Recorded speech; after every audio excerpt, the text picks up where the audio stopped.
Hi guys, ನಾನಿವತ್ತು ಮಾವೂರಿ ಪೊಲಿಮೇರಾ part 2 ನ explain ಮಾಡ್ತಾ ಇದ್ದೀನಿ. ಪಾರ್ಟ್ 1 ಕೂಡ ಆಲ್ರೆಡಿ ಎಕ್ಸ್ಪ್ಲೇನ್ ಮಾಡಿದ್ದೀನಿ, ಲಿಂಕ್ ಡಿಸ್ಕ್ರಿಪ್ಷನ್ ನಲ್ಲಿ ಇದೆ. ಪಾರ್ಟ್ 1 ಕ್ಲೈಮ್ಯಾಕ್ಸ್ ನಲ್ಲಿ ಕೊಟ್ಟ ಶಾಕಿಂಗ್ ಟ್ವಿಸ್ಟ್ ಗಳನ್ನ ನೋಡಿ ಪಾರ್ಟ್ 2 ಯಾವಾಗ ಬರುತ್ತೋ ಅಂತ ತುಂಬಾ ಜನ ಕಾಯ್ತಾ ಇದ್ರು. ಪಾರ್ಟ್ 1 ಕಿಂತ ಪಾರ್ಟ್ 2 ನಲ್ಲಿ ಶಾಕಿಂಗ್ ಟ್ವಿಸ್ಟ್ ಗಳು ಜಾಸ್ತಿ ಇದೆ. ಈಗ ನಮ್ಗೆ ಪಾರ್ಟ್ 1 ಇದೆಯಲ್ಲ, ಅದ್ರ ರೀಕ್ಯಾಪ್ ತೋರಿಸ್ತಾರೆ. ಪಾರ್ಟ್ 1 ನಲ್ಲಿ ಹೀರೋ ಯಾರು? ಜಂಗಯ್ಯ ಅನ್ನುವ ಪೊಲೀಸ್ ಕಾನ್ಸ್ಟೇಬಲ್. ಅವರಿಗೆ ಕೊಮರಯ್ಯ ಅನ್ನುವ ಅಣ್ಣ, ತಾಯಿ ಪ್ರೀತಿ ಕೊಡ್ತಿದ್ದ ಅತ್ತಿಗೆ ಲಕ್ಷ್ಮಿ.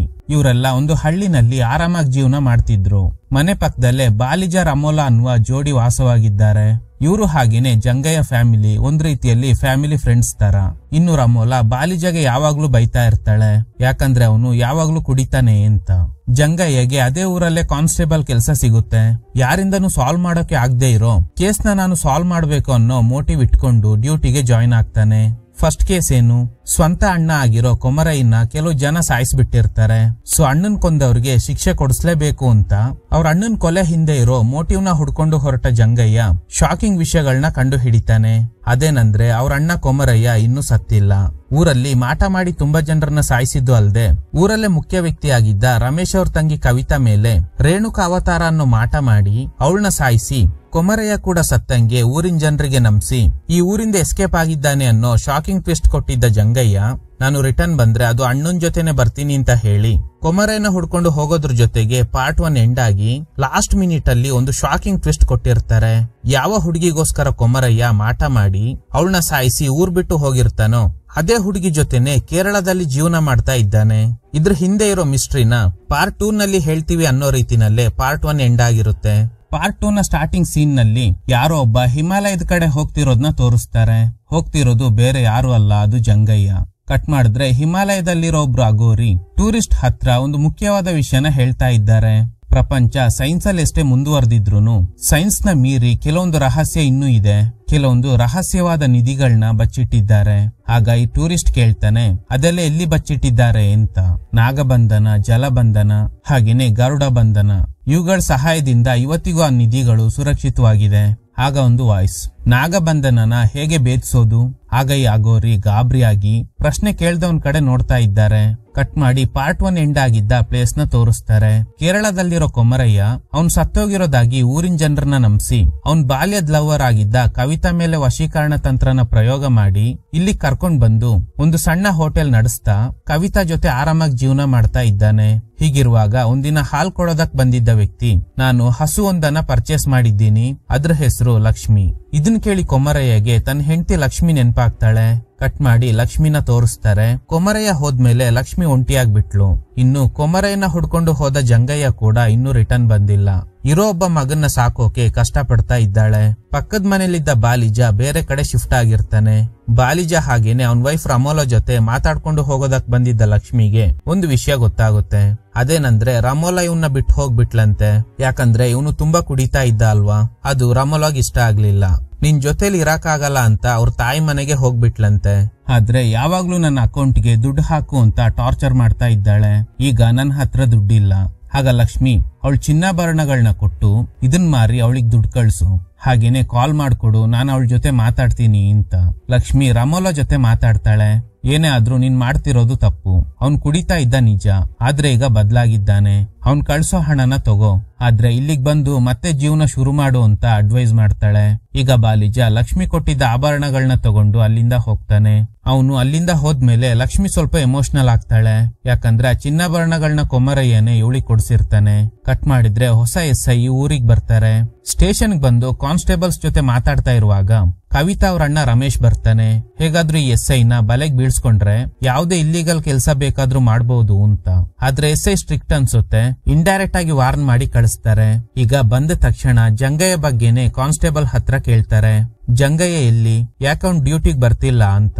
ಕಾನ್ಸ್ಟೇಬಲ್ಸ್ ಹೇಳ್ತಿರೋ ಪ್ರಕಾರ ಅವ್ರ ಅಣ್ಣ ಕೊಮರಯ್ಯ ಸತ್ತ ನಂತರ ನಮ್ಮ ಅಣ್ಣ ಸತ್ತೋದ, ಅವ್ನ್ ಸಾವಿಗ್ ನ್ಯಾಯ ಸಿಗ್ಬೇಕು ಅಂತ ಕೇಸ್ ಹಾಕಿ ಆಮೇಲೆ ಅವನೇ ಕೇಸ್ನ ವಾಪಸ್ ತಗೊಂಡು ಈ ಊರ್ ಬಿಟ್ಟು ಹೋಗ್ಬಿಟ್ಟ ಅಂತ. ಆಗ SI ಹೇಳ್ತಾರೆ, ಮೋಟಿವ್ ಕ್ಲಿಯರ್ ಆಗಿದೆ. ಅವ್ರ ಅಣ್ಣನ್ ಸಾವಿಗೆ ಕಾರಣ ರಮೇಶ್ ಅಲ್ವಾ, ಅವ್ರ ಫ್ಯಾಮಿಲಿ ವಿರುದ್ಧ ಕೇಸ್ ಹಾಕ್ದ, ಆಮೇಲೆ ಅವ್ರ ಹತ್ರನೇ ದುಡ್ಡು ತಗೊಂಡು ಕೇಸ್ ವಾಪಸ್ ತಗೊಂಡಿದ್ದಾನೆ, ಆಮೇಲೆ ಊರ್ ಬಿಟ್ಟು ಎಸ್ಕೇಪ್ ಆಗಿದ್ದಾನೆ ಅಷ್ಟೇ ಅಂತ.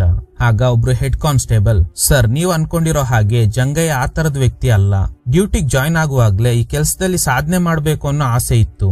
ಆದ್ರೆ ಯಾವಾಗ ಅವ್ರ ಅಣ್ಣನ್ ಕೇಸ್ ಬಗ್ಗೆ ಎಂಕ್ವೈರಿ ಶುರು ಮಾಡಿದ್ನೋ ಆಗ್ಲೇ ಅವ್ನ ನಡವಳಿಕೆನಲ್ಲಿ ಬದಲಾವಣೆ ಕಾಣಿಸ್ತು. ಇನ್ಫ್ಯಾಕ್ಟ್ ಅವ್ನ್ ಕಾಣೆ ಆದ್ಮೇಲೆ ಅವ್ರ ಅತ್ತಿಗೆ ಕಂಪ್ಲೇಂಟ್ ಕೊಡಕ್ ಬಂದಿದ್ರು. ಆದ್ರೆ ಆ ಟೈಮಲ್ಲಿ ಇದ್ದ SI ಸರಿ ಇರ್ಲಿಲ್ಲ. ಅದಕ್ಕೆ ನಾನೇ ಕಂಪ್ಲೇಂಟ್ ಕೊಡೋದ್ ಬೇಡ ಅಂತ ಅವ್ರನ್ನ ಕಳಿಸ್ಬಿಟ್ಟೆ. ಅವ್ನು ಒಳ್ಳೆಯವನ ಕೆಟ್ಟವನ ಅನ್ನೋದು ಬೇರೆ ವಿಷಯ.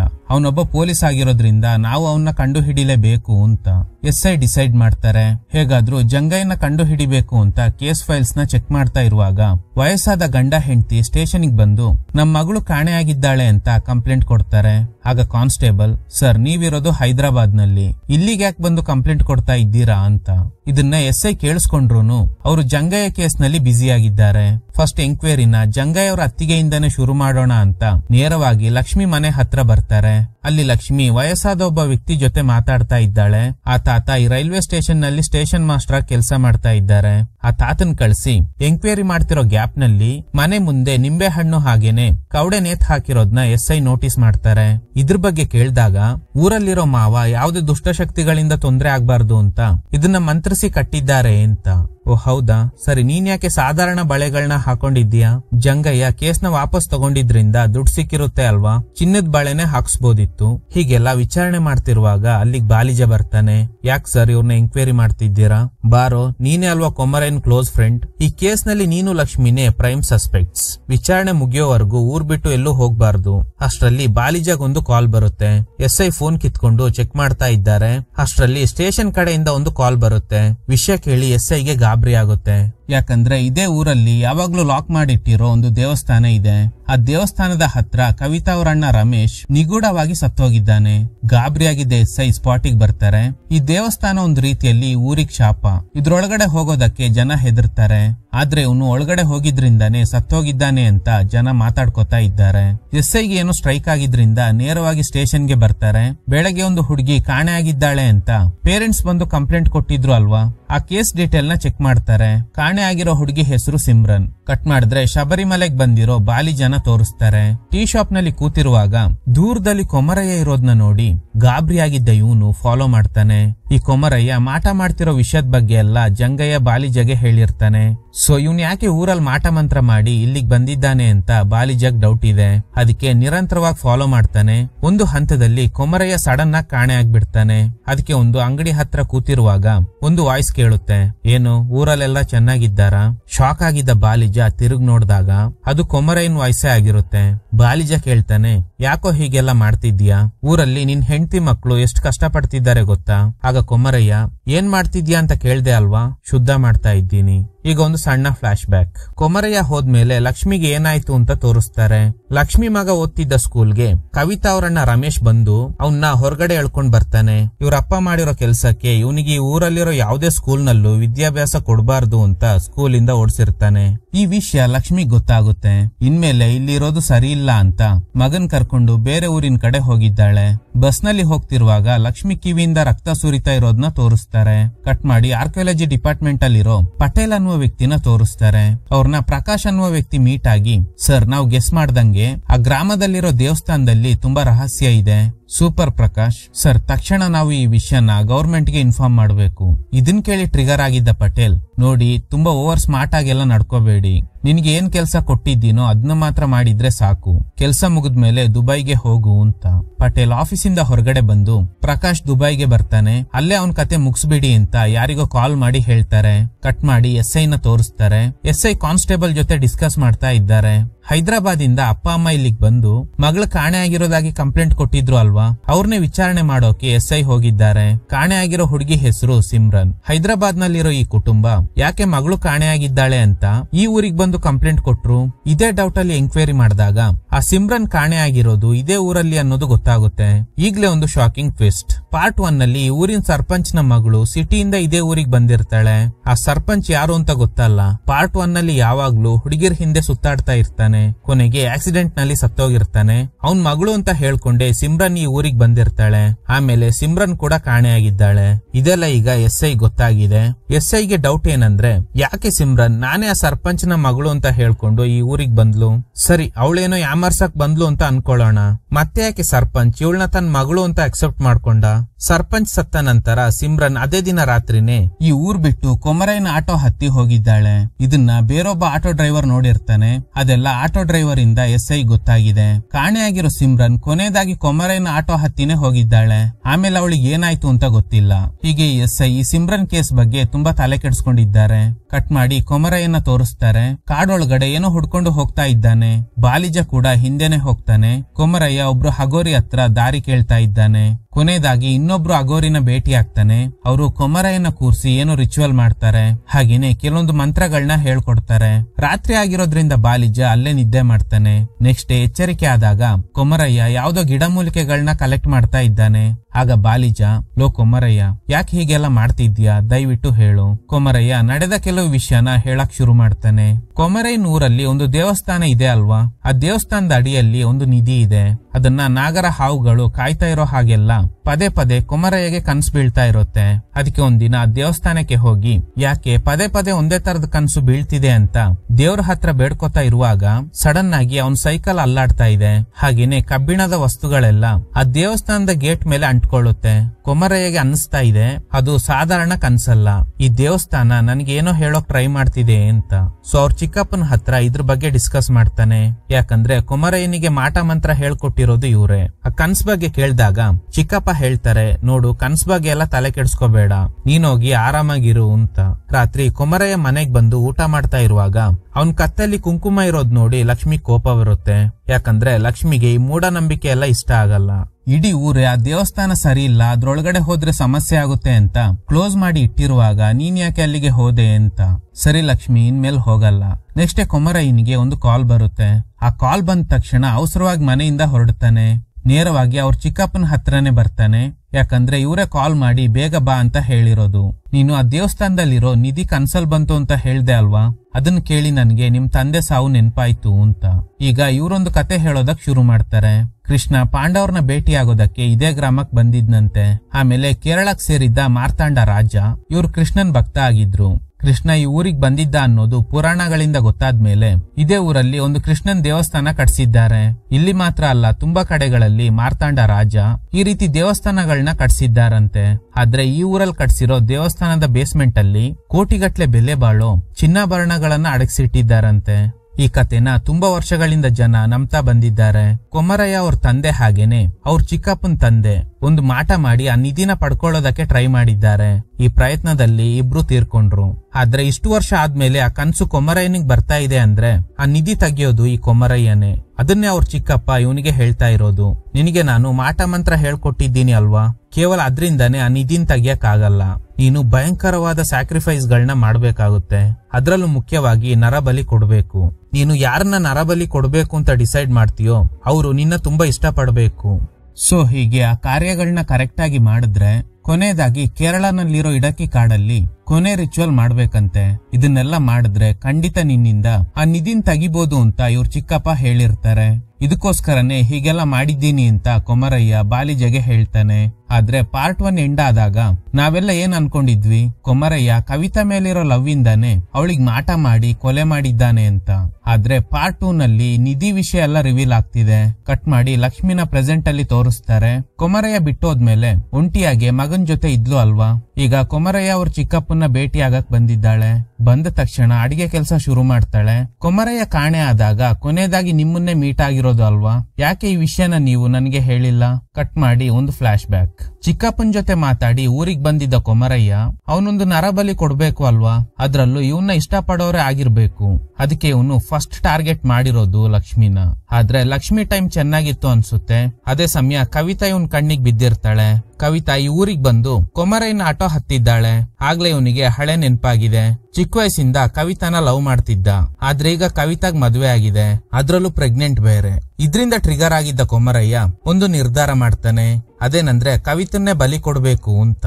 ಆದ್ರೆ ಇದ್ರಲ್ಲೊಂದು ಟ್ವಿಸ್ಟ್ ಇದೆ. ಚಿಕ್ಕಪ್ಪ ಏನ್ ಹೇಳಿದ್ರು, ನೀನ್ ನರಬಲಿ ಕೊಡೋಕೆ ಆಯ್ಕೆ ಮಾಡೋರು ನಿನ್ನ ಇಷ್ಟ ಪಡಬೇಕು. ಸೊ ಅದನ್ನ ಕನ್ಫರ್ಮ್ ಮಾಡೋಕೆ ನೆಕ್ಸ್ಟ್ ಡೇನೆ ಕವಿತಾನ ಫಾಲೋ ಮಾಡ್ಕೊಂಡು ದೇವಸ್ಥಾನಕ್ಕೆ ಹೋಗಿದ್ದಾನೆ. ಅವಳ ಜೊತೆ ಕ್ಯಾಶುವಲ್ ಆಗಿ ಮಾತಾಡಿದ್ದಾನೆ. ಅವಳು ಕೂಡ ಮದ್ವೆ ಆಗಿರೋ ವಿಷಯನ ಹೇಳ್ತಾಳೆ. ಆಗ ಕೊಮರಯ್ಯ ಕೇಳ್ತಾನೆ, ನೀನ್ ಈಗ್ಲೂ ನನ್ನ ಲವ್ ಮಾಡ್ತಾ ಇದ್ದೀಯಾ? ನೀನಂದ್ರೆ ನನ್ಗೆ ಸ್ಕೂಲ್ ಡೇಸ್ ನಲ್ಲಿ ತುಂಬಾ ಇಷ್ಟ, ಯಾಕಂದ್ರೆ ಅದು ಫಸ್ಟ್ ಲವ್ ಅಂತ. ಇದೇ ಕೊಮರಯ್ಯಗ್ ಬೇಕಿತ್ತು. ಇವಳನ್ನೇ ಬಲಿ ಕೊಡ್ಬೇಕು ಅಂತ ಡಿಸೈಡ್ ಮಾಡಿದ್ದಾನೆ.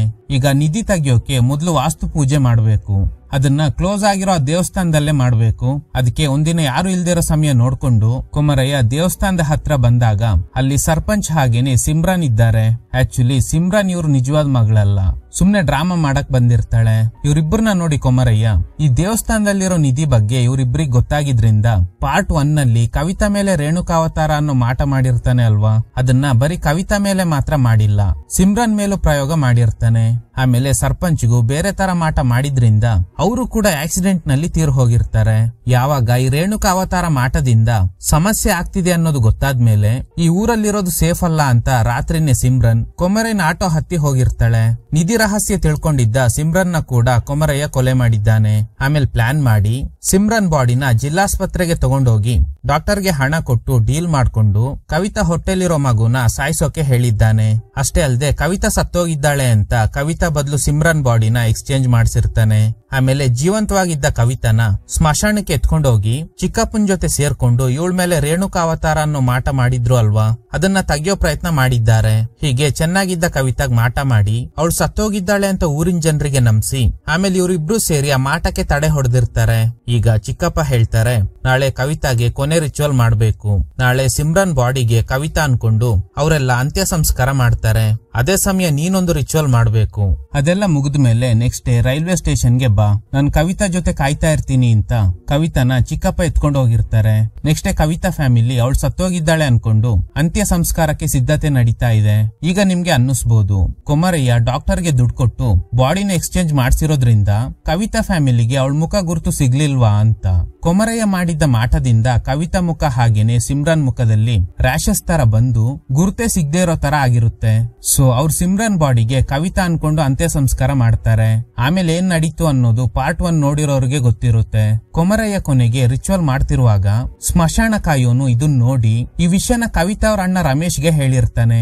ರಮೇಶ್ ಸ್ಪಾಟಿಗೆ ಬಂದು ಗಲಾಟೆ ನಡೆದಾಗ ಕೊಮರಯ್ಯನ ಉರಿತಾ ಇದ್ದ ಚಿತೆಗ್ ತಳ್ಳಿ ಕೊಂದ್ಬಿಟ್ವಿ ಅಂತಾನೆ ರಮೇಶ್ ಅನ್ಕೊಂಡಿದ್ದ.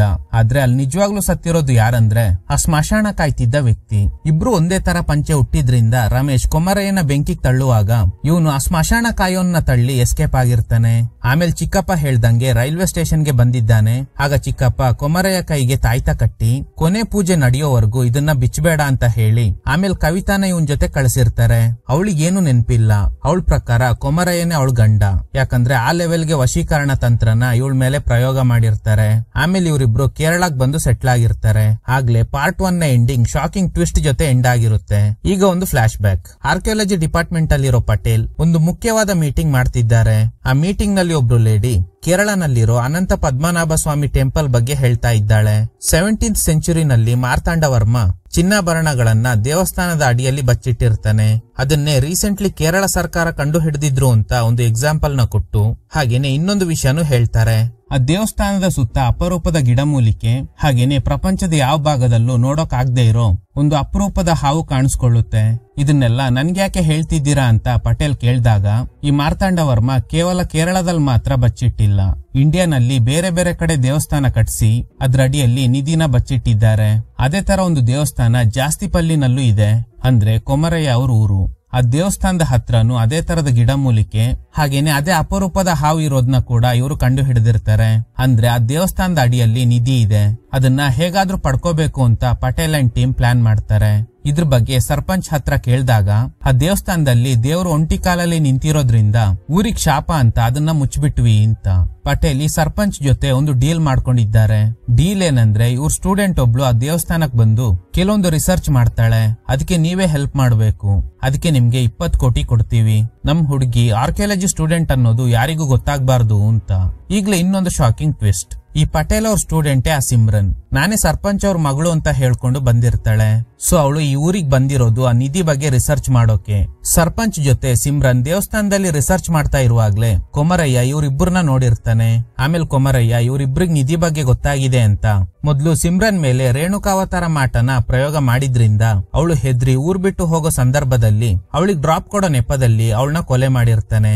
ಆಮೇಲೆ ಸರ್ಪಂಚ್ಗೂ ಮಾಟ ಮಾಡಿ ಆಕ್ಸಿಡೆಂಟ್ ಆಗಿ ಸಾಯೋ ತರ ಮಾಡಿರ್ತಾನೆ. ಸೊ ಈಗ ಕೊಮರಯ್ಯ ಯಾವ್ದೇ ಕಾಂಪಿಟೇಷನ್ ಇಲ್ದೆ ಫ್ರೀಯಾಗಿ ನಿಧಿನ ಹುಡುಕ್ಬಹುದು. ನಿಧಿ ಬಗ್ಗೆ ರಿಸರ್ಚ್ ಸ್ಟಾಪ್ ಆಗಿದ್ರಿಂದ ಟ್ರಿಗರ್ ಆಗಿದ್ದ ಪಟೇಲ್ ಈ ಊರಿಗೆ ಬಂದು ಕವಿತಾ ಅವರಣ್ಣ ರಮೇಶ್ಗೆ ದುಡ್ಡು ಕೊಟ್ಟು ಆ ದೇವಸ್ಥಾನದ ಒಳಗಡೆ ಹೋಗಿ ಆ ನಿಧಿ ಬಗ್ಗೆ ತಿಳ್ಕೊಂಡ್ ಬಾ ಅಂತ ಕಳಿಸಿರ್ತಾರೆ. ಅವನ್ನ ಕೂಡ ಕೊಮರಯ್ಯನೇ ಕೊಲೆ ಮಾಡಿರೋದು. ಹೀಗೆ ಕೊಮರಯ್ಯ ನಿಧಿಗೆ ಆಸೆ ಪಟ್ಟವ್ರನ್ನ ಒಬ್ಬೊಬ್ಬರನ್ನ ಟಾರ್ಗೆಟ್ ಮಾಡಿ ಕೊಲೆ ಮಾಡಿರ್ತಾನೆ. ಇದು ಗೊತ್ತಿಲ್ಲದೆ ಆರ್ಕಿಯಾಲಜಿ ಟೀಮ್ ಪ್ಯಾನಿಕ್ ಆಗಿದ್ದಾರೆ. ಈಗ ಇಷ್ಟು ವಿಷಯ ಗೊತ್ತಾದ್ಮೇಲೆ ಬಾಲಿಜಾ, ಹಾಗಾದ್ರೆ ನೀನು ಕವಿತಾಗ್ ವಶೀಕರಣ ಮಾಡಿ ಇಲ್ಲಿ ಕರ್ಕೊಂಡ್ ಬಂದಿದ್ದು ನರಬಲಿ ಕೊಡಕ? ಆಗ ಕೊಮರಯ್ಯ ಒಂದು ಟ್ವಿಸ್ಟ್ ಕೊಡ್ತಾನೆ. ನಾನು ಕವಿತಾನ ಯಾವಾಗ್ಲೂ ಬಲಿ ಕೊಟ್ಬಿಟ್ಟೆ. ಇಲ್ಲಿಗ್ ಬಂದ ಕೆಲವೇ ದಿನಗಳಲ್ಲಿ ಕವಿತಾ ಕತ್ಕುಯ್ದು ಆ ರಕ್ತನ್ ತಂದು ಕಾಡಲ್ಲಿ ರಿಚುವಲ್ ಮಾಡಿ ಚಿಕ್ಕಪ್ಪ ಹೇಳ್ದಂಗೆ ನರಬಲಿ ಕೊಡೋ ಪ್ರಾಸೆಸ್ ನ ಮುಗಿಸಿರ್ತಾನೆ. ಇದನ್ ಕೇಳಿ ಬಾಲಿಜಾ ಗಾಬರಿ ಆಗ್ತಾನೆ. ಈಗ್ಲೇ ಇನ್ನೊಂದು ಟ್ವಿಸ್ಟ್. ಸಭಾಷ್ ಅಂತ ಒಂದು ವಾಯ್ಸ್ ಕೇಳಿಸುತ್ತೆ. ನೋಡಿದ್ರೆ SI ಇವ್ರನ್ನ ಫಾಲೋ ಮಾಡ್ಕೊಂಡು ಬಂದಿದ್ದಾರೆ. ಆ ದಿನ ಬಾಲಿಜಾಗೆ ಒಂದು ಕಾಲ್ ಬಂದಿರುತ್ತೆ, ನೆನ್ಪಿದ್ಯಾ? SI ಆ ಫೋನ್ ಕಿತ್ಕೊಂಡು ಚೆಕ್ ಮಾಡ್ತಾ ಇರುವಾಗ ಒಂದು ಹಿಡನ್ GPS ಟ್ರ್ಯಾಕರ್ ನ ಇನ್ಸ್ಟಾಲ್ ಮಾಡಿರ್ತಾರೆ. ಬಾಲಿಜಾ ಇವನ್ ಕ್ಲೋಸ್ ಫ್ರೆಂಡ್ ಆಗಿರೋದ್ರಿಂದ ಖಂಡಿತ ಇವನ್ನ ಹುಡ್ಕೊಂಡ್ ಬರ್ತಾನೆ ಅಂತ ಗೆಸ್ ಮಾಡಿನೇ ಈ ಪ್ಲಾನ್ ಮಾಡಿರೋದು. GPS ಟ್ರ್ಯಾಕರ್ ಇನ್ಸ್ಟಾಲ್ ಆಗಿದ್ರಿಂದ ಬಾಲಿಜಾ ಎಲ್ಲೆಲ್ಲ ಹೋಗ್ತಾನೋ ಆ ಲೊಕೇಶನ್ SIಗೆ ಗೊತ್ತಾಗಿರುತ್ತೆ. ಏನೋ ಕೊಮರಯ್ಯ, ನಿನ್ ತಮ್ಮನ್ ಕೇಸ್ ಬಗ್ಗೆನೆ ಎಂಕ್ವೈರಿ ಮಾಡ್ತಿದ್ದೆ, ಆದ್ರೆ ನೀನು ಹೀಗ್ ಸಿಕ್ಕಾಕೋತೀಯ ಅಂತ ಅನ್ಕೊಂಡಿರ್ಲಿಲ್ಲ. ಊರಲ್ಲಿ ನಿನ್ನ ಎಲ್ಲ ಸತ್ತೋಗಿದ್ದಾರೆ ಅಂತ ಅನ್ಕೊಂಡಿದ್ದಾರೆ. ಸರಿ ಬಾ ನನ್ ಜೊತೆ. ಈಗ ಒಂದು ಭಯಂಕರ ಫೈಟ್ ನಡೆಯುತ್ತೆ. ಕೊಮರಯ್ಯ ಹೆವಿ ಸ್ಟ್ರಾಂಗ್ ಆಗಿರೋದ್ರಿಂದ SIಗೆ ಸರಿಯಾಗಿ ಚಾರ್ಜ್ ಮಾಡ್ತಾನೆ. ನಾನ್ ಯಾಕೆ ಹೀಗೆಲ್ಲ ಮಾಡ್ತಾ ಇದ್ದೀನಿ ಅಂತ ನಿಮ್ಗೆಲ್ಲ ಅರ್ಥ ಆಗಲ್ಲ. ಆ ದೇವಸ್ಥಾನದಲ್ಲಿರೋ ನಿಧಿ ತೆಗಿಯೋದಕ್ಕೆ ಹುಟ್ಟಿರೋದು ನಾನು ಒಬ್ನೇ ಅಂತ ಹೇಳಿ ಬೆಟ್ಟದಿಂದ ಕೆಳಗಡೆ ಬಿದ್ದು ಎಸ್ಕೇಪ್ ಆಗ್ತಾನೆ. ನೆಕ್ಸ್ಟ್ ಡೇ ಕಾಡಲ್ಲಿ SI ಹಾಗೇನೆ ಬಾಲಿಜಾ ಮಾತ್ರ ಇದ್ದಾರೆ. ಬಾಲಿಜಾ ಹೇಳ್ತಾನೆ, ಸರ್ ನಿಮ್ಗೆ ಗೊತ್ತಿಲ್ದೇ ಇರೋ ಇನ್ನೊಂದು ವಿಷಯ ಇದೆ. ಕವಿತಾ ಅನ್ನೋ ಪಾಪದ ಹುಡುಗಿನ ಇಲ್ಲಿ ಕರ್ಕೊಂಡ್ ಬಂದು ನರಬಲಿ ಕೊಟ್ಬಿಟ್ಟ ಅಂತ. ಈಗ SI ಒಂದು ಭಯಂಕರ ಟ್ವಿಸ್ಟ್ ಕೊಡ್ತಾರೆ. ಸಾರಿ ಬಾಲಿಜಾ, ಕೊಮರಯ್ಯ ನರಬಲಿ ಕೊಟ್ಟಿರೋದು ಕವಿತಾನಲ್ಲ, ನಿನ್ ಹೆಂಡ್ತಿ ಅಮೋಲನ ಅಂತ. ಏನ್ ನಡೆದಿದೆ ಅಂದ್ರೆ, ಚಿಕ್ಕಪ್ಪ ಹಾಗೇನೆ ಕೊಮರಯ್ಯ ಹಾಕಿದ ಪ್ಲಾನ್ ನಲ್ಲಿ ಆ ದಿನ ರಾತ್ರಿ ಕವಿತಾ ಬಾಡಿನ ಆಸ್ಪತ್ರೆನಲ್ಲಿ ಬದಲಾಯಿಸಿದ ನಂತರ ಇವ್ರ ಪ್ಲಾನ್ ಏನು? ಕವಿತಾಗ್ ಮಾಡಿರೋ ರೇಣುಕಾವತಾರ ಅನ್ನೋ ಮಾಟಕ್ಕೆ ತಡೆ ಹೊಡೆಯೋದು. ಆಮೇಲೆ ಅವಳನ್ನ ಕೇರಳ ಕರ್ಕೊಂಡೋಗಿ ನರಬಲಿ ಕೊಡ್ಬೇಕು. ಸೊ ಆ ಮಾಟಕ್ಕೆ ತಡೆ ಹೊಡೆಯೋ ಪ್ರೋಸೆಸ್ ನಲ್ಲಿ ಒಂದ್ ಕಡೆ ಕೊಮರಯ್ಯ ಒಂಟಿಯಾಗಿದ್ರೆ ಇನ್ನೊಂದ್ ಕಡೆ ಇವ್ರ ಚಿಕ್ಕಪ್ಪ ಕವಿತಾಗ್ ಮಾಡಿರೋ ಮಾಟಕ್ಕೆ ತಡೆ ಹೊಡಿತಾ ಇರುವಾಗ ಒಂದು ಗೂಬೆ ಹಾರ್ಕೊಂಡ್ ಬಂದು ಕೊಮರಯ್ಯನ ಡಿಸ್ಟ್ರಾಕ್ಟ್ ಮಾಡಿದ್ರಿಂದ ಆ ಪೂಜೆಗೆ ತೊಂದರೆ ಆಗಿದೆ. ಇದೇ ಕಾರಣಕ್ಕೆ ಕವಿತಾ ಸ್ಪಾಟ್ ನಲ್ಲೇ ಸತ್ತೋಗಿರ್ತಾಳೆ. ಸೊ ಈ ನಿಧಿ ಹುಡ್ಕೋ ಕೆಲ್ಸ ಅರ್ಧದಲ್ಲೇ ನಿಲ್ಬಾರ್ದು. ಈ ವಿಷಯ ಕೊಮರಯ್ಯಂಗ್ ಗೊತ್ತಾದ್ರೆ ಖಂಡಿತ ನಿಧಿನ ಹುಡ್ಕಲ್ಲ ಅಂತ ಅವನಿಗೆ ಕವಿತಾ ಸತ್ತಿರೋ ವಿಷಯನ ಹೇಳಿಲ್ಲ. ನೀನಿವತ್ತು ಕವಿತಾನ ನೋಡ್ಬಾರ್ದು, ನಾಳೆ ರೈಲ್ವೆ ಸ್ಟೇಷನ್ಗೆ ಬಾ, ಅಲ್ಲಿಗೆ ಅವಳನ್ನ ಕರ್ಕೊಂಡ್ ಬರ್ತೀನಿ ಅಂತ ಕೊಮರಯ್ಯನ ಕಳ್ಸಿ ಕವಿತಾ ಕೂದ್ಲಿಂದ ತಾಯ್ತ ಮಾಡಿರ್ತಾರೆ. ಆಮೇಲೆ ರಮೋಲನ ಮೀಟ್ ಆಗಿರ್ತಾರೆ. ರಮೋಲಾಗೆ ಇವ್ರನ್ನ ಮೊದ್ಲಿಂದ ಪರಿಚಯ ಇದ್ದಿರುತ್ತೆ. ನಿನಗೆ ಕೊಮರಯ್ಯನ್ ಕಂಡ್ರೆ ತುಂಬಾ ಇಷ್ಟ ಅಲ್ವಾ? ಹೌದು. ಅವನ್ ಜೊತೆ ಜೀವನ ಕಳಿಬೇಕು ಅಂತ ಅನ್ಕೊಂಡಿದ್ಯಾ? ಅದು ನಾಳೆಯಿಂದ ಶುರುವಾಗುತ್ತೆ. ಬೆಳಗ್ಗೆ ರೈಲ್ವೆ ಸ್ಟೇಷನ್ಗೆ ಬಾ, ಕೊಮರಯ್ಯ ನಿನ್ನ ಬೇರೆ ಊರಿಗೆ ಕರ್ಕೊಂಡು ಹೋಗ್ತಾನೆ. ಅವನು ಹೇಳೋದ್ನೆಲ್ಲ ನೀನು ಮಾಡ್ಬೇಕು ಅಂತ. ನೆಕ್ಸ್ಟ್ ಡೇ ರಮೋಲಾ ರೈಲ್ವೆ ಸ್ಟೇಷನ್ಗೆ ಬರೋಕು ಮುಂಚೆನೆ ಇವರು ಕೊಮರಯ್ಯ ಕೈಗೆ ಒಂದು ತಾಯ್ತ ಕಟ್ಟಿರ್ತಾರೆ, ನೆನ್ಪಿದ್ಯಾ? ಈ ರಿಚುವಲ್ ನ ಕೊನೆ ಹಂತದವರೆಗೂ ಈ ತಾಯ್ತನ ಬಿಚ್ಚಬೇಡ ಅಂತ. ಆ ತಾಯ್ತ ಯಾವ್ದು ಗೊತ್ತಾ? ನಿನ್ನೆ ರಾತ್ರಿ ಕವಿತಾ ಕೂದ್ಲಲ್ಲಿ ಒಂದು ತಾಯ್ತ ಮಾಡಿರ್ತಾರೆ ಅಲ್ವಾ, ಅದನ್ನ ಕಟ್ಟಿದ ತಕ್ಷಣ ಅಲ್ಲಿಗೆ ರಮೋಲಾ ಬರ್ತಾಳೆ. ಆದ್ರೆ ಇವನ್ ಕಣ್ಣಿಗೆ ಅವಳು ಕವಿತಾ ತರನೇ ಕಂಡಿರ್ತಾಳೆ. ಸೊ ರಮೋಲಾ ಜೊತೆನೆ ಕೇರಳನಲ್ಲಿ ಜೀವನ ಮಾಡಿದ್ದಾನೆ. ಅವಳನ್ನೇ ನರಬಲಿ ಕೊಟ್ಟು ಆ ರಿಚುವಲ್ ನ ಮುಗಿಸಿರ್ತಾನೆ. ಇದನ್ ಕೇಳಿ ಬಾಲಿಜಾ ತುಂಬಾ ಶಾಕ್ ಆಗ್ತಾನೆ. ಏನ್ ಸರ್ ಹೇಳ್ತಾ ಇದ್ದೀರಾ? ನನ್ ತಲೆ ಹೊಡೆದೋಗ್ತಾ ಇದೆ. ರಮೋಲಾಗೂ ಕೊಮರಯ್ಯ ಅವ್ರ ಚಿಕ್ಕಪ್ಪನ್ಗೂ ಏನ್ ಸಂಬಂಧ? ಈಗ SI ಒಂದು ಫ್ಲಾಶ್ ಬ್ಯಾಕ್ ಹೇಳ್ತಾರೆ. ಆಕ್ಚುಲಿ ರಮೋಲಾ ಈ ಕೊಮರಯ್ಯ ಅವ್ರ ಚಿಕ್ಕಪ್ಪ ಇದ್ದಾರಲ್ಲ, ಅವ್ರಿಗೆ ದೂರ ಸ್ವಂತ. ಅವಳಿಗೆ ಚಿಕ್ಕ ವಯಸ್ಸಿಂದ ಒಂದು ರೀತಿಯ ಮಾನಸಿಕ ಕಾಯಿಲೆ ಇರುತ್ತೆ. ಅಪ್ಪ ಅಮ್ಮ ತೀರ್ಕೊಂಡಿರ್ತಾರೆ. ಅದಕ್ಕೆ ಇವರು ರಮೋಲಾಗೆ ಒಂದು ಮೆಂಟಲ್ ಅಸೈಲಂ ನಲ್ಲಿ ಟ್ರೀಟ್ಮೆಂಟ್ ಕೊಡ್ಸಿರ್ತಾರೆ. ಈ ವಿಷಯ ಕೊಮರಯ್ಯ ಗೊತ್ತಿಲ್ಲ. ಆದ್ರೆ ರಮೋಲಾ ಕೊಮರಯ್ಯನ ಚಿಕ್ಕ ವಯಸ್ಸಿಂದ ಲವ್ ಮಾಡಿರ್ತಾಳೆ. ಯಾವ ಲೆವೆಲ್ಗೆ ಅಂದ್ರೆ ಚಿಕ್ಕ ವಯಸ್ಸಲ್ಲೇ ಕೊಮರಯ್ಯ ಹೆಸರನ್ನ ಕೈಯಲ್ಲಿ ಬ್ಲೇಡ್ ಇಂದ ಬರ್ಕೊಂಡಿರ್ತಾಳೆ. ಆದ್ರೆ ಕೊಮರಯ್ಯ ಲಕ್ಷ್ಮಿನ ಮದ್ವೆ ಆಗ್ಬಿಟ್ಟ. ಇದ್ರಿಂದ ರಮೋಲಾ ಹುಚ್ಚಿ ತರ ನಡ್ಕೊಳ್ಳೋದಕ್ಕೆ ಶುರು ಮಾಡಿರ್ತಾಳೆ. ಆಗ ಈ ತಾತ ಅವಳಿಗೊಂದು ಮಾತು ಕೊಡ್ತಾರೆ. ಒಂದಲ್ಲ ಒಂದಿನ ನಿನ್ನ ಕೊಮರಯ್ಯನ್ ಜೊತೆ ಸೇರ್ಸೋ ಜವಾಬ್ದಾರಿ ನಂದು. ಆದ್ರೆ ನೀನು ನಾನು ಹೇಳ್ದಂಗೆ ಮಾಡ್ಬೇಕು ಅಂತ ಕೊಮರಯ್ಯನ್ ಮನೆ ಪಕ್ಕದಲ್ಲೇ ಇರೋ ತರ ರಮೋಲಾಗೆ ಬಾಲಿಜಾ ಜೊತೆ ಮದ್ವೆ ಮಾಡ್ಸಿರ್ತಾರೆ. ಈ ವಿಷಯ ಬಾಲಿಜಾಗಾಗ್ಲಿ ಕೊಮರಯ್ಯಂಗಾಗ್ಲಿ ಗೊತ್ತಿಲ್ಲ.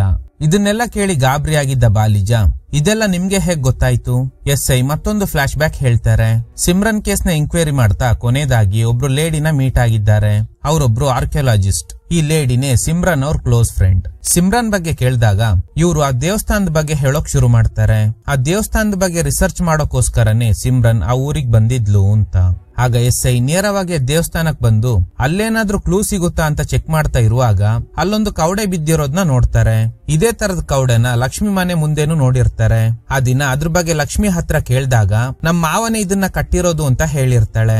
ಸೊ ಅದನ್ನ ಲೀಡ್ ಆಗಿ ತಗೊಂಡು ಕೊಮರಯ್ಯ ಅವ್ರ ಚಿಕ್ಕಪ್ಪನ ಮೀಟ್ ಆಗಿ ಎಂಕ್ವೈರಿ ಮಾಡಿದಾಗ ಅವರೆಲ್ಲಾ ವಿಷಯನ ಹೇಳಿರ್ತಾರೆ. ಇದೆಲ್ಲ ಗೊತ್ತಾದ್ಮೇಲೆನೆ SI ಇಲ್ಲಿ ತನಕ ಬಂದಿರೋದು. ಸೊ ಕೊಮರಯ್ಯನ ತಡಿಬೇಕು ಅಂತ ಇಬ್ರು ಅವನ್ನ ಹುಡ್ಕೊಂಡು ಹೋಗ್ತಾರೆ. ಕಟ್ ಮಾಡಿ ಕೊಮರಯ್ಯನ ತೋರಿಸ್ತಾರೆ. ಪೌರ್ಣಮಿ ದಿನ ದೇವಸ್ಥಾನಕ್ ಬಂದು ಆ ನಿಧಿ ಇರೋ ದಿಕ್ಕಿ ಕೂತ್ಕೊಂಡು ರಿಚುವಲ್ ಶುರು ಮಾಡ್ತಾನೆ. ಯಾಕಂದ್ರೆ ಆ ದೇವಸ್ಥಾನ ಸುತ್ತ ವಿಷ ಸರ್ಪಗಳು ಆ ನಿಧಿನ ಕಾಯ್ತಾ ಇದೆ. ಸೊ ಅವುಗಳನ್ನ ಕಂಟ್ರೋಲ್ ಮಾಡೋದಕ್ಕೋಸ್ಕರನೇ ಈ ರಿಚುವಲ್. ಕೊನೆಗೂ ಅವುಗಳನ್ನ ತನ್ನ ಕಂಟ್ರೋಲ್ಗೆ ತಗೋತಾನೆ. ನಂತರ ತೀರ್ಥ ತಗೊಂಡು ದೇವಸ್ಥಾನದೊಳಗಡೆ ಹೋಗ್ತಾನೆ. ಗೋಡೆಗೆ ತೀರ್ಥ ಹಾಕಿದಾಗ ಕೆಲವು ಜಾಗದಲ್ಲಿ ಮಾತ್ರ ಶಂಕದ ಸಿಂಬಲ್ ಕಾಣಿಸ್ಕೊಳ್ಳುತ್ತೆ. ಕೊನೆಗೂ ಒಂದು ಬೇಸ್ಮೆಂಟ್ ನ ಕಂಡು ಹಿಡಿದು ಅಲ್ಲೋಗಿ ಏನನ್ನು ನೋಡಿ ಗಾಬರಿ ಆಗ್ತಾನೆ. ಕಟ್ ಮಾಡಿದ್ರೆ ಒಂದು ಬೆಟ್ಟದ ತುದಿಯಲ್ಲಿರೋ ಮನೆಯಲ್ಲಿ ಲಕ್ಷ್ಮಿ ಇದ್ದಾಳೆ. ಅಲ್ಲಿಗೆ ಕೊಮರಯ್ಯ ಬರ್ತಾನೆ. ಎಮೋಷನಲ್ ಆಗಿದ್ದ ಲಕ್ಷ್ಮಿ ಅವನ್ನ ತಬ್ಕೋತಾಳೆ. ಫಸ್ಟ್ ಅವನಿಗೆ ಊಟ ಕೊಟ್ಟು ಈಗ ಲಕ್ಷ್ಮಿ ಒಂದು ಟ್ವಿಸ್ಟ್ ಕೊಡ್ತಾಳೆ. ಏನು ನಿಧಿನ ಕಂಡು ಹಿಡಿದು ಬಿಟ್ರ? ಇವನಿಗೆ ಗಾಬರಿ ಆಗುತ್ತೆ. ಇವಳಿಗೆ ಹೇಗೆ ಇದೆಲ್ಲ ಗೊತ್ತಾಯ್ತು ಅಂತ. ಕವಿತಾಗ್ ಮಾಟ ಮಾಡಿ ಕರ್ಕೊಂಡೋಗಿರೋ ತರನೇ ತಾನೇ ಕತೆ ಇರೋದು. ಆದ್ರೆ ಇವನು ರಾಮೋಲ ಜೊತೆನೆ ಕೇರಳಾಗ್ ಹೋಗಿದ್ದ ಅನ್ನೋದು ಲಕ್ಷ್ಮಿಗ್ ಮೊದ್ಲೇ ಗೊತ್ತಾಗಿದೆ. ಹೇಗ್ ಗೊತ್ತಾಯ್ತು ಗೊತ್ತಾ?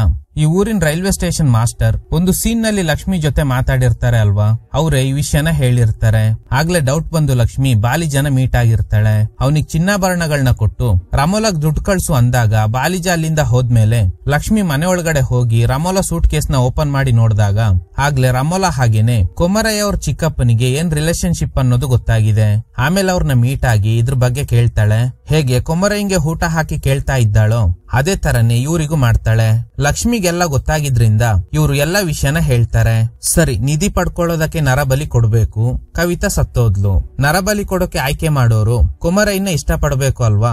ಅದೆಲ್ಲ ಇರ್ಲಿ, ನೀನೇ ಬೆಳೆಸಿದ್ದ ರಾಮೋಲನ ಹೇಗೆ ನರಬಲಿ ಕೊಡೋದಕ್ಕೆ ಕಳಿಸ್ಕೊಟ್ಟೆ? ಕೊಮರಯ್ಯನೇ ಆ ನಿಧಿನ್ ತೆಗಿಬೇಕು ಅನ್ನೋದೇ ವಿಧಿ. ಅದಕ್ಕೆ ಅವನಿಗೆ ಆ ಕನ್ಸ್ ಬೀಳ್ತಾ ಇತ್ತು. ಅದೇ ತರ ರಾಮೋಲ ಸತ್ತು ಆ ನಿಧಿನ ಕಂಡು ಹಿಡಿಬೇಕು ಅನ್ನೋದೇ ವಿಧಿ. ಅದಕ್ಕೇನೆ ರಾಮೋಲನ ಕೊಮರಯ್ಯನ್ ಜೊತೆ ಕಳಿಸ್ದೆ ಅಂತ.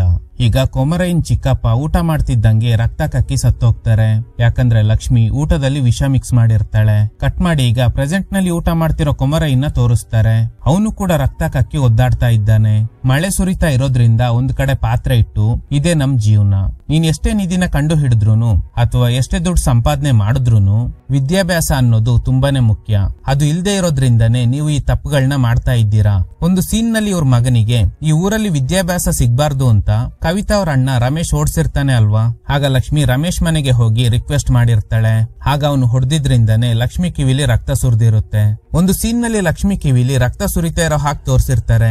ಅದಕ್ಕೂ ಮುಂಚೆ ರಮೇಶ್ ಮನೆ ಹತ್ರ ಹೋದಾಗ್ಲೇ ಈ ರೀತಿ ಹಲ್ಲೆ ಮಾಡಿದ್ರಿಂದ ಅವಳಿಗೆ ಗಾಯ ಆಗಿರುತ್ತೆ. ಅವ್ರಗಳ ಸ್ಲಿಪ್ಪರ್ ಹತ್ರ ರಿಕ್ವೆಸ್ಟ್ ಮಾಡು ಅಂತ ಹೇಳಿದ್ರಿಂದ ಮಗನಿಗೋಸ್ಕರ ಲಕ್ಷ್ಮಿ ಅದನ್ನು ಮಾಡಿರ್ತಾಳೆ. ಕೊನೆಗೂ ಕವಿತಾ ಅವ್ರ ಅಮ್ಮ ಪಕ್ಕದೂರಲ್ಲಿ ಮಗನ ಓದ್ಸು ಅಂತ ಹೇಳಿ ಕಳ್ಸಿರ್ತಾರೆ. ಆಮೇಲೆನೆ ಬಸ್ ಹತ್ತಿ ಇಲ್ಲಿಗೆ ಬಂದಿರೋದು. ಈಗ ಇನ್ನೊಂದು ಟ್ವಿಸ್ಟ್ ಕೊಡ್ತಾಳೆ. ಕವಿತಾ ಅನ್ಕೊಂಡು ತಾನೇ ಕೊಮರಯ್ಯ ರಾಮೋಲನ್ ಕರ್ಕೊಂಡೋಗಿ ನರಬಲಿ ಕೊಟ್ಟಿದ್ದು ಅಂತ ನಾವೆಲ್ಲ ಅನ್ಕೊಂಡಿದ್ದೀವಿ. ಆದ್ರೆ ಅವಳು ರಾಮೋಲಾ ಅನ್ನೋದು ಕೊಮರಯ್ಯಂಗೆ ಯಾವಾಗ್ಲೂ ಗೊತ್ತಾಗಿರುತ್ತೆ. ಹೇಗಂದ್ರೆ ಚಿಕ್ಕಪ್ಪ ಕಟ್ಟಿದ್ದ ತಾಯ್ತನ ಟ್ರೈನ್ ನಲ್ಲೇ ಕಿತ್ತು ಬಿಸಾಡಿರ್ತಾನೆ. ಅದನ್ನ ಬಿಚ್ಚಿದ ಮೇಲೆ ಅದು ಕವಿತಾ ಅಲ್ಲ ರಾಮೋಲಾ ಅನ್ನೋದು ಗೊತ್ತಾಗಿದೆ. ಸರಿ, ಇದು ಹೇಗೆ ಲಕ್ಷ್ಮಿಗ್ ಗೊತ್ತಾಯ್ತು ಅಂದ್ರೆ ಟ್ರೈನ್ ನಲ್ಲಿ ಟ್ರಾವೆಲ್ ಮಾಡ್ತಿದ್ದ ಒಬ್ರು ಮಂಗಳಮುಖಿ ಈ ವಿಷಯನ ಲಕ್ಷ್ಮಿಗೆ ಹೇಳಿರೋದು. ನಿನ್ ಗಂಡ ರಾಮೋಲಾ ಜೊತೆ ಕೇರಳ ಟ್ರೈನ್ ನಲ್ಲಿ ಇದ್ದ. ಟ್ರೈನ್ ನಲ್ಲಿ ಅವಳನ್ನ ರಾಮೋಲಾ ಅಂತಾನೆ ಕರೆದಿರ್ತಾನೆ. ಅದನ್ನೆಲ್ಲ ಇವರು ಲಕ್ಷ್ಮಿಗೆ ಹೇಳಿದ್ಮೇಲೆನೆ ಇವಳಿಗೆ ಎಲ್ಲಾ ವಿಷಯ ಗೊತ್ತಾಗಿದೆ. ಆ ರಿಚುವಲ್ಗೆ ನನ್ನ ಇಷ್ಟಪಡೋರ್ನ ಬಲಿ ಕೊಡ್ಬೇಕು.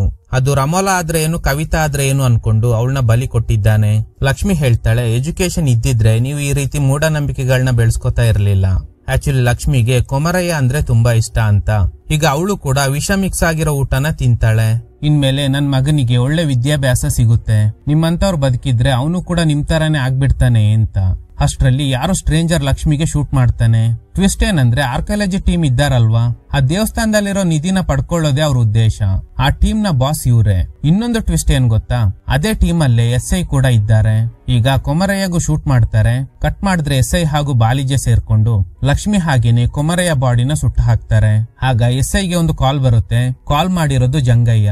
ಹಿಮಾಲಯದಿಂದ SIಗೆ ಕಾಲ್ ಮಾಡಿ ಯಾವ್ದೋ ವಿಷಯನ ಹೇಳ್ತಾನೆ. ಯಾಕೆ ಜಂಗಯ್ಯ ಹಿಮಾಲಯದಲ್ಲಿ ಸುತ್ತಾಡ್ತಾ ಇದ್ದಾನೆ, ಈ ಬಾಸ್ ಎಲ್ಲಿಂದ ಬಂದ, ಕೊಮರಯ್ಯ ದೇವಸ್ಥಾನದಲ್ಲಿ ಏನನ್ನ ನೋಡಿ ಹೆದರ್ದ, ಇದೆಲ್ಲ ನಮ್ಗೆ ಪಾರ್ಟ್ 3 ನಲ್ಲಿ ಗೊತ್ತಾಗುತ್ತೆ. ಇದ್ರೊಂದಿಗೆ ಈ ಚಿತ್ರ ಎಂಡ್ ಆಗುತ್ತೆ. Okay guys, thanks for watching. ಈ ತರದ ಥ್ರಿಲ್ಲಿಂಗ್ ವಿಡಿಯೋಗಳಿಗಾಗಿ ನಮ್ಮ ಸಿನಿಮಾ ಫ್ಯಾಕ್ಟ್ಸ್ ಚಾನೆಲ್ ನ ತಪ್ಪದೆ ಸಬ್ಸ್ಕ್ರೈಬ್ ಮಾಡಿ, ಪಕ್ಕದಲ್ಲಿರೋ ಬೆಲ್ ಐಕನ್ ನ ಪ್ರೆಸ್ ಮಾಡಿ ಆಲ್ ನೋಟಿಫಿಕೇಶನ್ ಗಳನ್ನ ಆನ್ ಮಾಡಿ ಇಟ್ಕೊಳ್ಳಿ.